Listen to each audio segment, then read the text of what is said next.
He thought the war was over, until the sky itself started whispering secrets no one was ready to hear. A broken city, a leader carrying the weight of every life, and a heartbeat on the horizon that could change everything.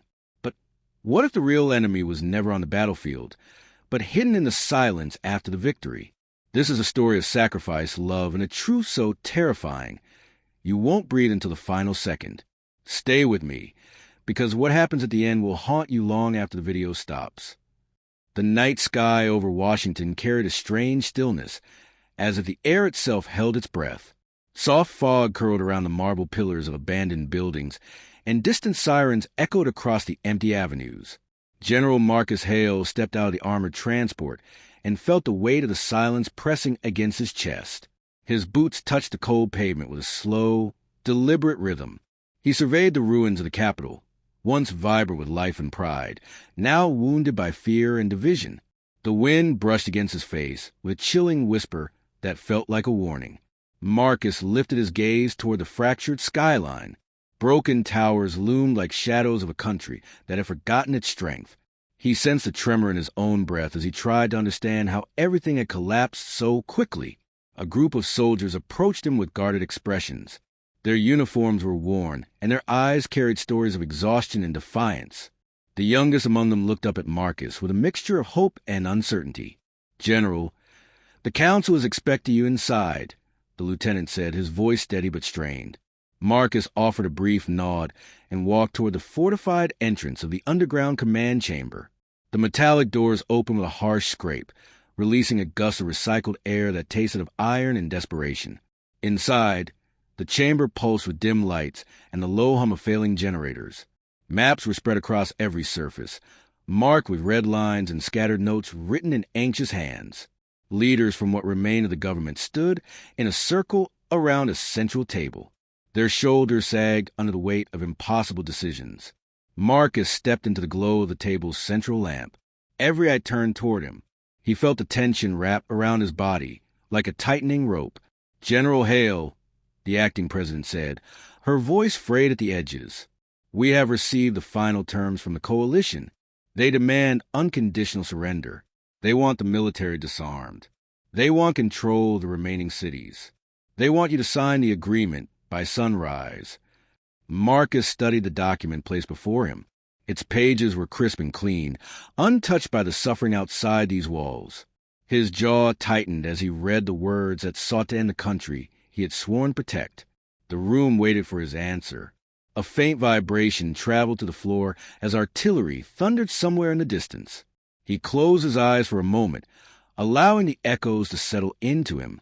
Memories of fallen soldiers and shattered families rose like shadows in his mind. When he opened his eyes, a new fire had taken shape behind them. His voice was steady, though his hands felt the tremor of a storm rising inside him. "I will not sign this." A murmur rippled through the chamber.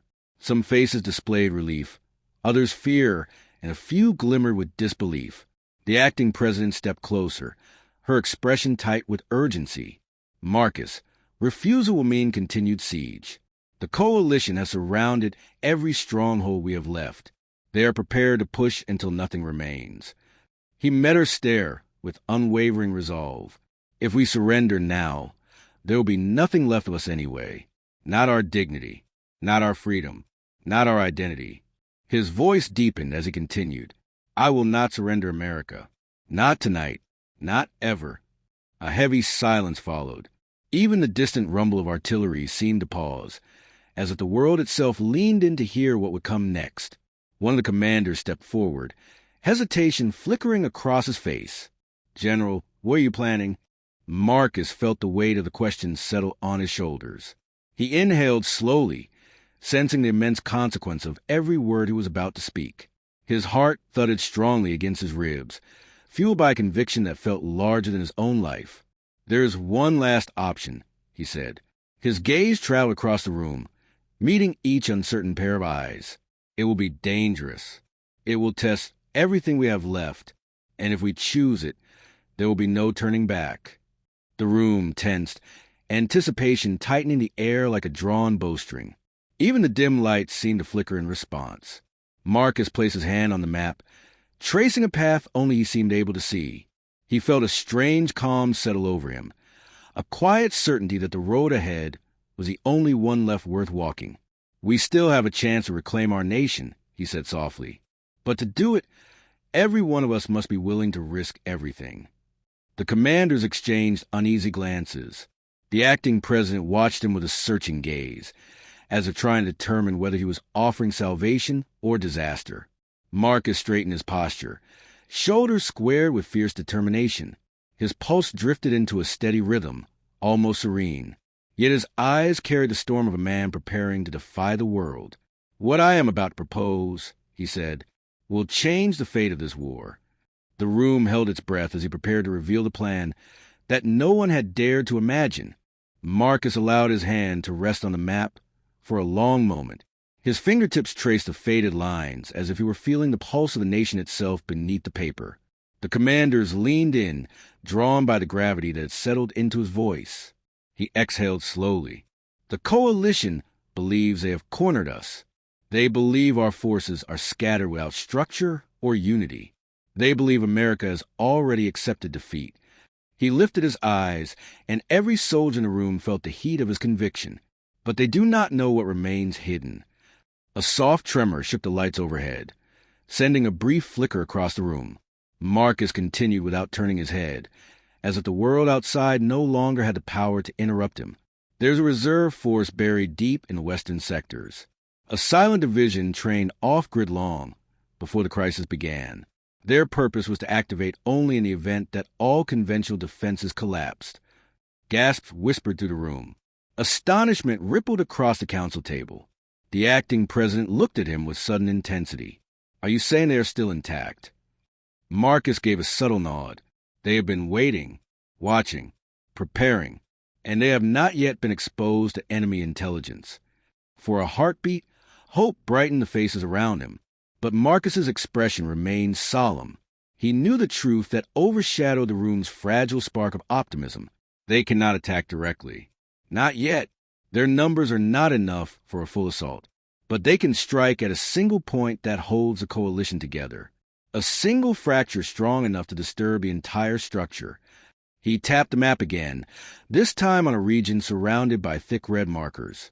The ink had bled into the paper, forming a dark ring around an unmarked center. "This location," he said quietly, "is the heart of the coalition's operations.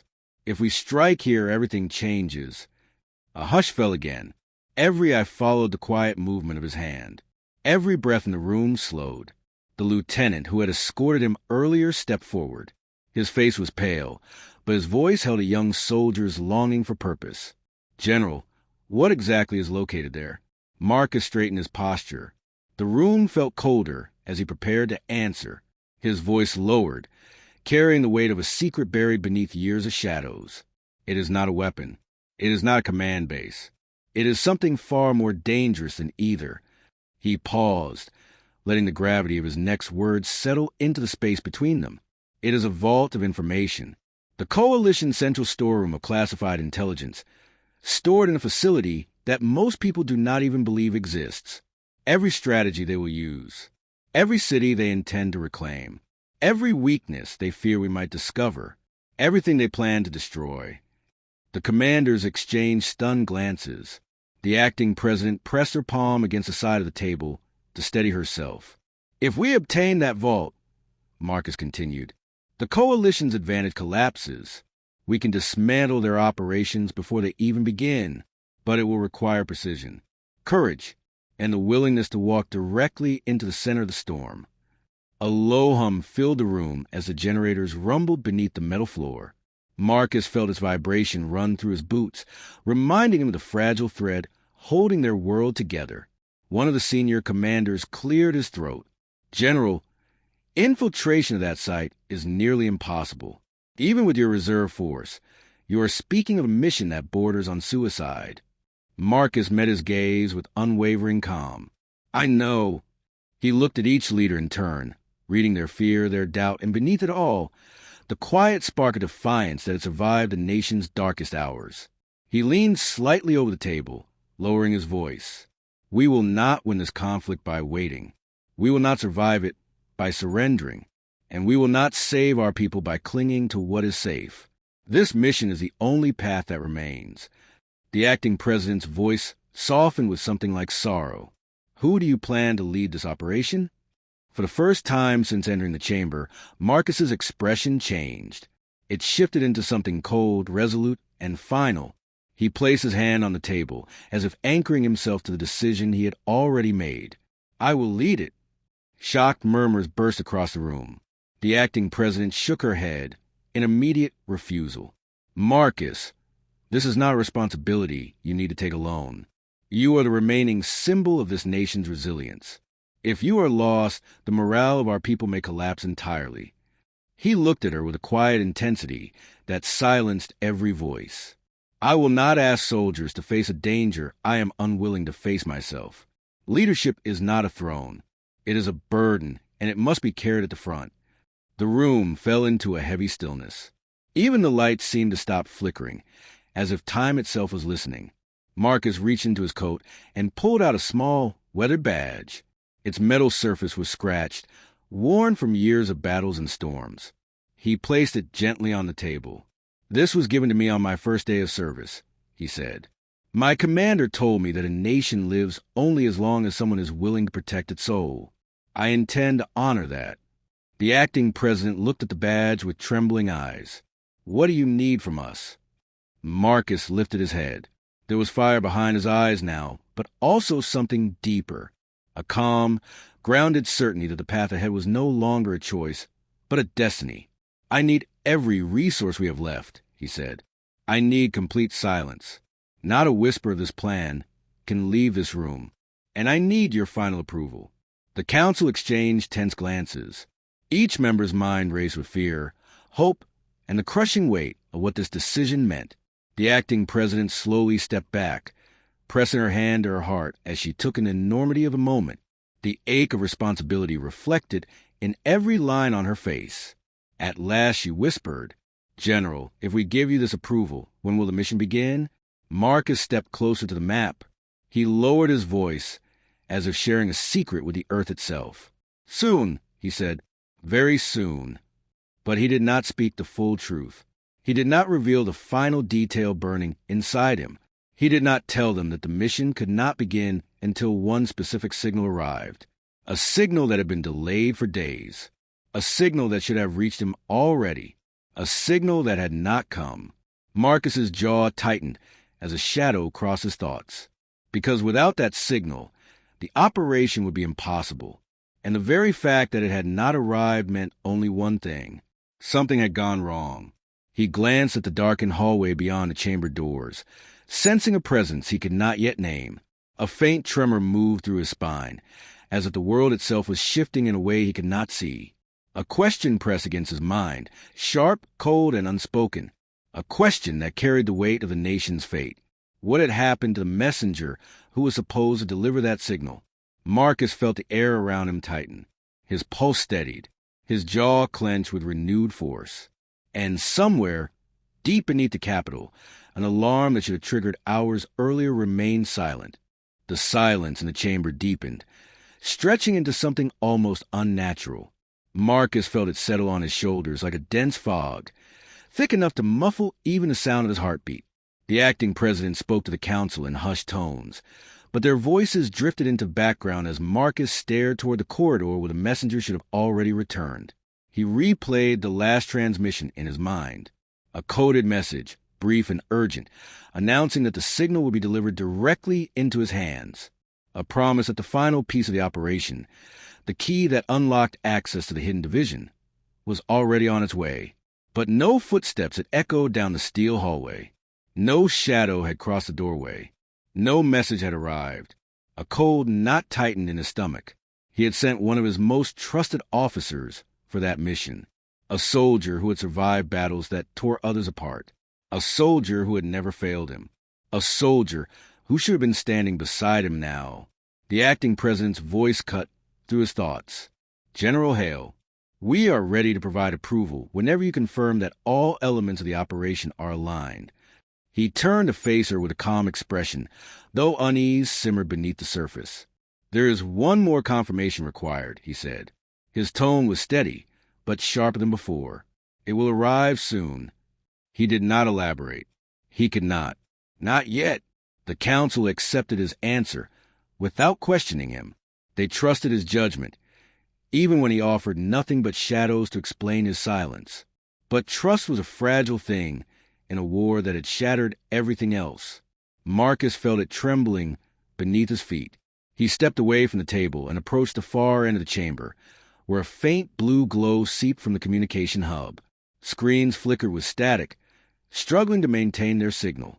He watched the lines of encrypted data scroll across the monitors, searching for the one message he needed more than any other. Nothing. Only fragments of intercepted transmissions, enemy chatter, and outdated reports.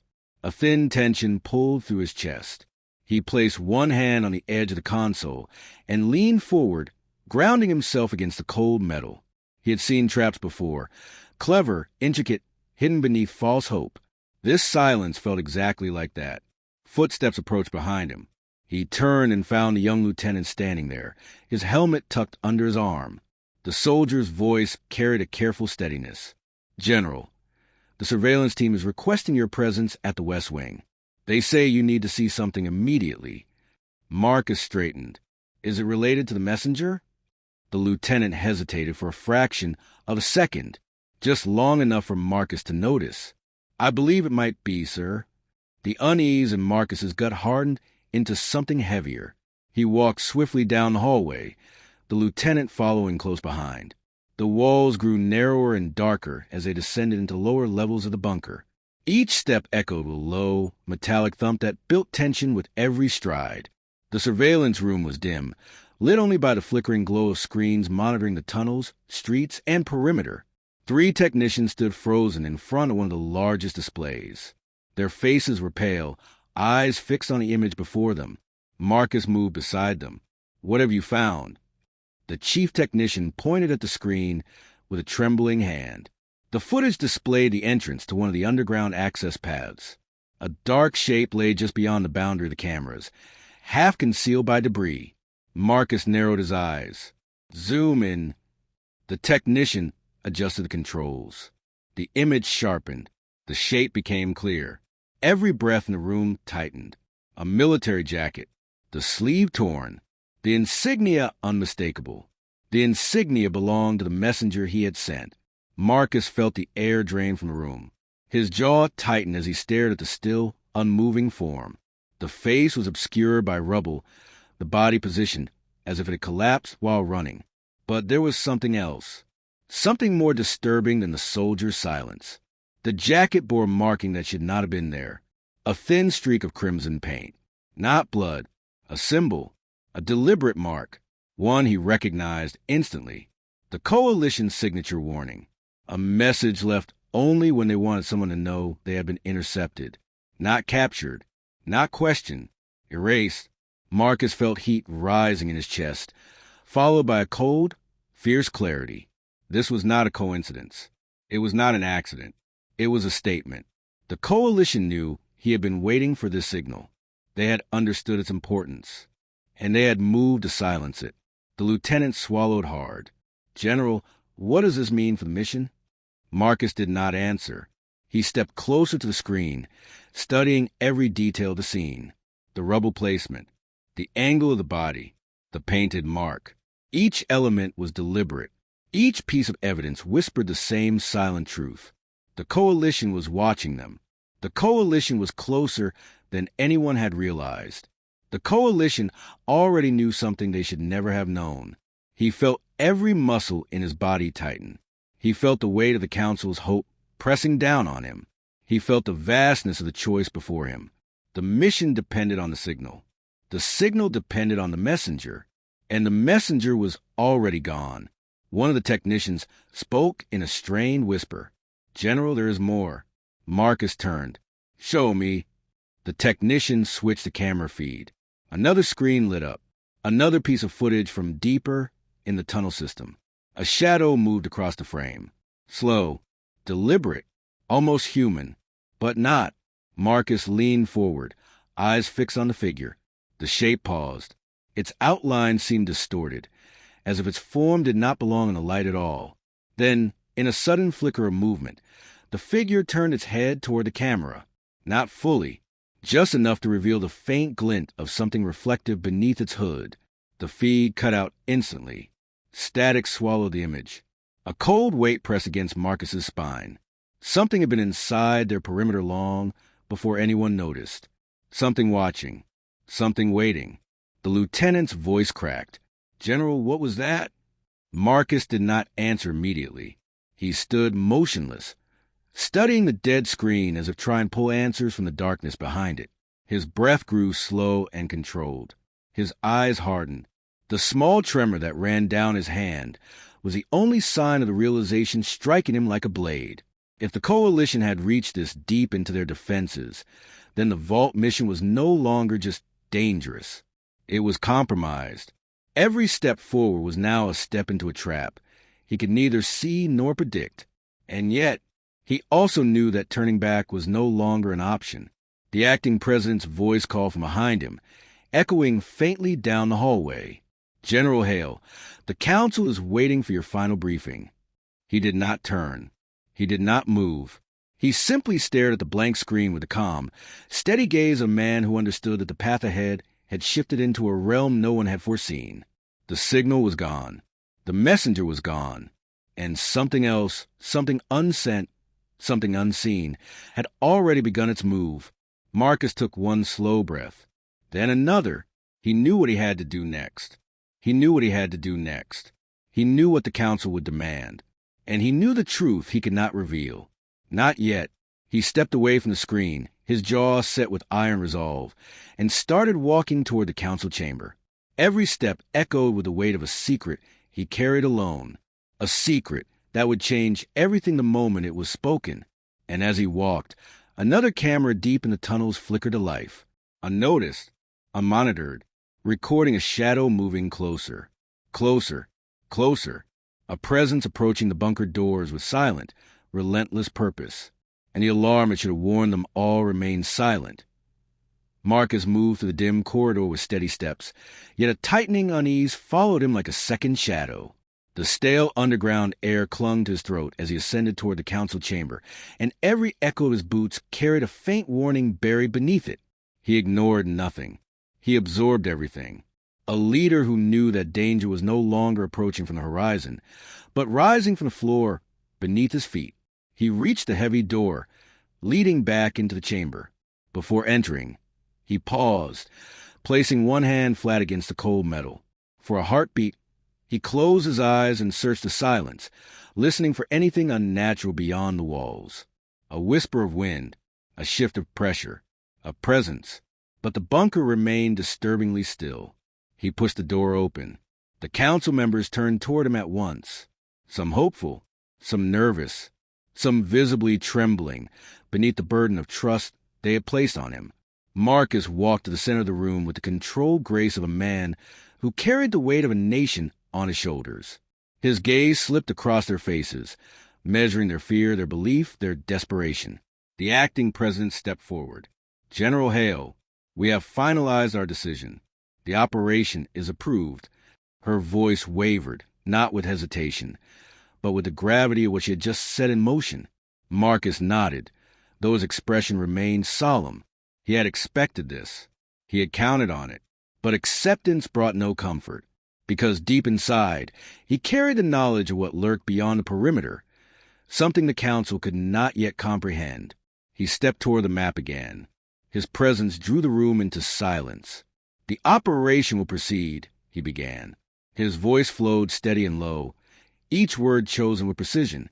"But certain conditions have changed." A ripple of unease shifted through the air. The council instinctively leaned closer. Marcus kept his gaze on the map.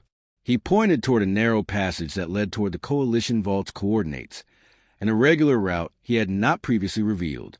"This path," he said, "is our only viable entry point.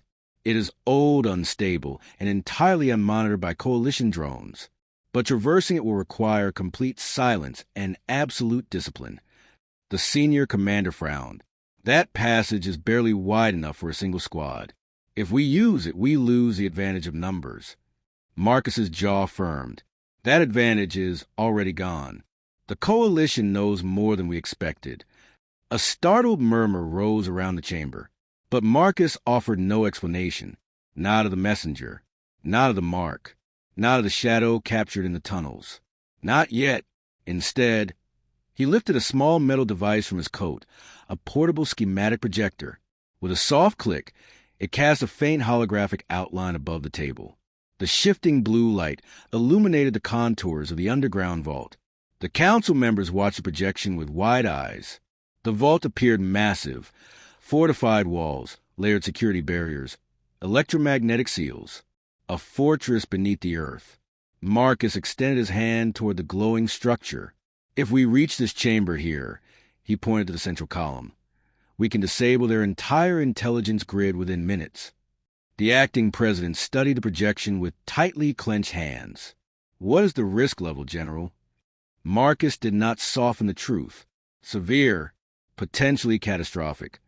The room froze. He continued. If the coalition detects our infiltration, they will collapse the entire tunnel system. They would rather bury their own secrets than allow us to claim them. The commander beside her whispered, then we could lose everyone we send. Marcus looked at him with an unwavering gaze. Possibly. But if we do nothing, we will lose every city, every town, every family still holding on. Silence followed. Raw, heavy, suffocating. Then the acting president placed both hands on the table. General Hale, if this is the only path left, then you will have every resource we can spare. What is your next step? Marcus extinguished the projection and slipped the device back inside his coat. His eyes darkened with determination. We assemble a small strike unit, he said. Only 12 soldiers. Hand-picked, skilled, disciplined enough to move without a single sound. And who will guide them through the passage? Another council member asked. Marcus did not hesitate. I will. The chamber descended into debate, into raised voices and fear-driven protests. Marcus let them argue. Let the room spin. Let the emotional storm build until every fear had erupted onto the surface. Then he raised one hand. The chamber fell silent. His voice was calm, but carried a weight that settled into every corner of the room. You approve this operation because you trust me with the fate of this mission. Then trust me with this decision as well. No one spoke. The acting president looked into his eyes, reading the quiet steel within them. She nodded with reluctant acceptance. Very well, General. You will lead the unit. Begin preparation immediately. Marcus inclined his head. I will return when the strike team is ready. He turned and exited the chamber. His steps echoed to the narrow hallway, the sound crisp and deliberate. But as he descended deeper into the bunker, heading toward the armory and the silent corridors that would lead to his chosen soldiers, he felt something shift in the atmosphere, a faint tremor, barely perceptible, like a whisper against the back of his neck. He stopped, listened, waited. The lights above him flickered. Once, twice, then returned to their dull hum. Marcus resumed walking, but slower now. More aware, he reached a branching corridor where 2 guards were stationed. Except tonight, both stood too still, too rigid, their eyes fixed forward, unblinking. Marcus approached the first guard. Report your status. No response. He stepped closer. The guard's breathing was shallow and irregular, as if he stood on the edge of collapse. Marcus studied him carefully. His fingers twitched at his side, controlled and trembling at the same time, a sign of someone who had witnessed something that the mind refused to accept. The second guard suddenly shifted his gaze toward Marcus. Just slightly, just enough. And the moment their eyes met, Marcus felt a jolt of recognition. Fear, not of him, not of the enemy outside, but of something inside the bunker. Something near. Marcus lowered his voice. What happened here? The guard swallowed with great difficulty. He struggled to speak. Finally, a cracked whisper escaped him. Sir, something passed through here. Marcus's pulse tightened. When? The guard pointed shakily toward the tunnel beyond them. Minutes ago. We did not see it clearly. It moved too fast. But we heard it, like metal scraping stone. And then it was gone. Marcus's jaw clenched. A cold current traveled up his spine. He turned his eyes toward the corridor ahead. Dark, silent, too silent. He stepped past the guards, entering the corridor alone. The air grew colder with each step. The shadows seemed longer, stretched unnaturally across the floor. Something was wrong here, deeply, unmistakably wrong. He continued forward, scanning every angle, every shift in the air, every echo. His mind sharpened, his senses narrowed, his heartbeat steadied into a slow, controlled rhythm. Halfway down the tunnel, he stopped again. A shape lay on the ground, small, metallic. He bent down and lifted it between his fingers. A fragment of broken armor plating. Coalition issued, freshly shattered. His grip tightened around the metal shard. A heavy realization settled into his chest. The Coalition was not just watching. They were already inside, already moving through the bunker, already closer than anyone understood. And as Marcus lifted his eyes, he sensed a presence waiting somewhere ahead in the darkness, waiting for him, watching him, tracking his every breath.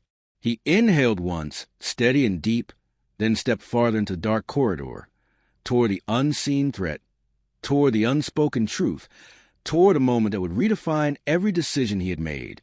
And in the council chamber behind him, the lights flickered again, longer this time, darker, heavier, as if the power itself was struggling to warn them all.